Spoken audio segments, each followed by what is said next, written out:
Ang sinulat sa pari or ang usa ka libro ang gisulat sa pari wala na nagrepresent sa tibok Iglesia Katolika. Sa tinuod lang ha, ang sinulat sa usa ka madre o sa usa ka pari or even sa usa ka theologian wala na nagrepresent sa whole teaching simbahang Katoliko. Except lang kung ang ilang gipang sulat inline sa dokumento sa simbahang Katoliko opisyal. For example, gi-quote nilang dokumento katong subay sa Biblia, di man to official book sa simbahang Katoliko. Pero di kaya po na to pwedeng iset aside nga naman kinay mga theological and biblical presentation sa maong libro.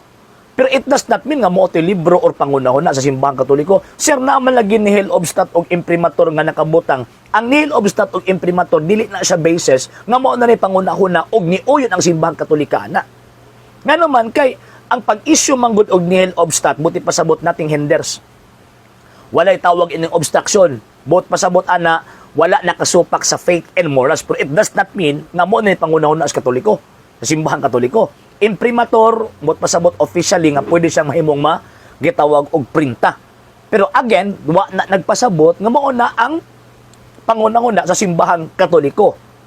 Except kung na ay mga dugang mga ebidensya nga mo counter ana kay kani abto before Second Vatican Council, pagtan-aw gani nga giisyuhan og nihil obstat og imprimatur, nya sa kaulahian nakita nga naay heresy, ibanto nga libro ibutang sa tawag ining index of forbidden books. Dito na tawag ining ibutang, pero karon wala naman na karon. So mo lang nga even ang mga Katolikong mga iris, pwede sila makasulat og libro bisag kung saan ipamutang dito o nya mag-take advantage ang mga sulpot mo ito ilahang gamiton. Karon dirita sa maong gitawag og libro mo man ilahang gigamit sa panahon sa gitawag og debate nga sumala pa nila wa daw nakatukod si Kristo og tawag ining iglesia. Kung ato ang sundon ang ilahang pangunahon na heretical.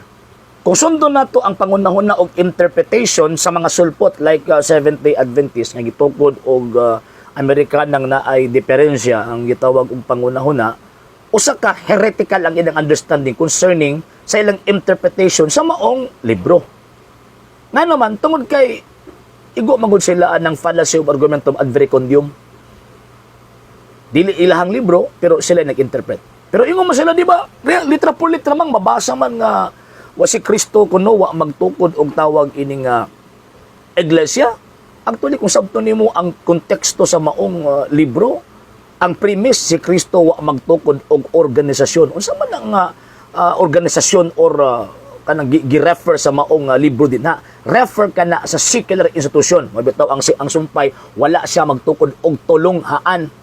Pero gi-quote ang St. Matthew chapter 16 verse 18 nga I will build my church. Buti pasabot niya na nga wa magtugod si Kristo dili katong simbahan as a divine institution kung dili usa ka institusyon na secular nga iatbang dito sa gitawag og mga Hudyo kaniadto. Tanawan ang konteksto ana.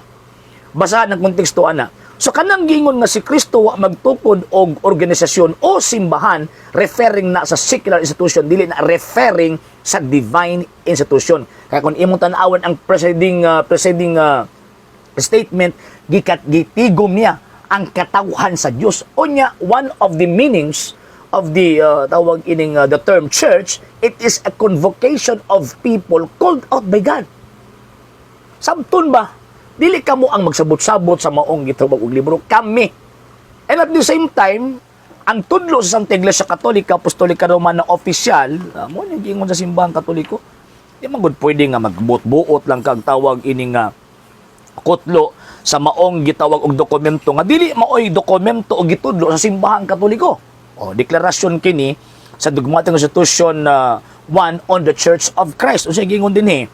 The eternal pastor and bishop of our souls, in order to render the saving work of redemption perennial, will to build a holy church in which, as in the house of the living God, all the faithful may be contained by the bond of one faith and charity. O nagtukod. Mauning tudlo simbahang Katoliko. Dili lang opinion lang so sa kapari, kung dili gitukod gyud nga tawag ining pangunahuna nga ang simbahang Katoliko maoy nagsulti.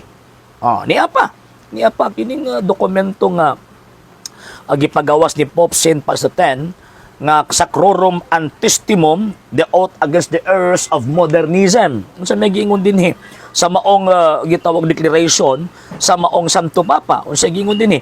I believe that the church, guardian and mistress of the revealed word, was instituted proximately and directly by the true and historical Christ himself. So kanang pari nga writer anang gi-quote niyo nga libro, kinahanglan mo submit sa ini. Kung pareho mong pangunahuna sa pari nga nagsulat, pareho mong duha irihis. Pero nagtuod jud ko nga dili problemado ang pari nga nagsulat. Kung dili ang problemado ana kamo nga nagbasa nga patagpataka lang og panabot.